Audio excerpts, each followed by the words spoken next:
Last December, my family and I went for a holiday to Toronto, Canada.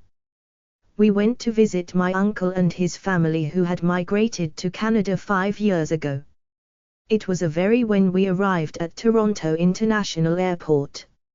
My Uncle James and Aunt Jean met us at the airport. My 2 cousins were in school. It was very cold when we stepped out of the airport, but there was no snow yet.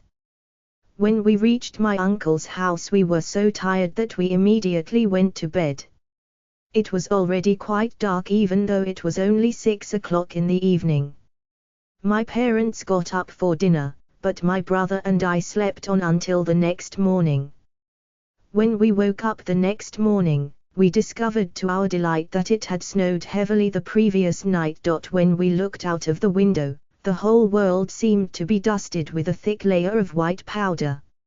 It was incredibly beautiful and my family was very amazed and excited because it was the first time we saw snow. My cousins, Joshua and Joy, quickly dragged us out of bed.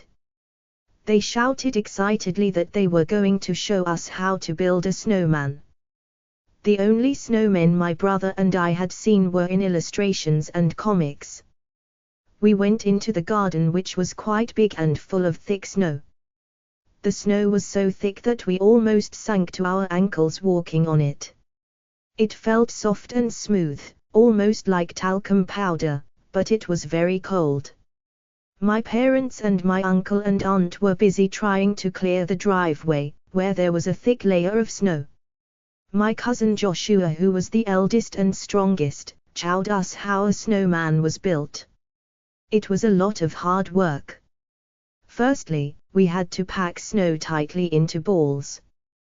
Then Pei made the balls bigger by rolling it in the snow. The balls which were made by my brother and I kept on disintegrating. My cousins had to help us remake the snowballs again and again. We spent quite a lot of time and energy rolling the snowballs around. By the time we managed to make the lowest part of the snowman, we were exhausted. My cousins encouraged us to continue. We still had to make the second part and the head of the snowman. These 2 parts were smaller than the lowest part, so we took a shorter time to complete them. We finally completed the structure of the snowman. My aunt gave us buttons, sticks, a carrot and an old scarf to decorate the snowman.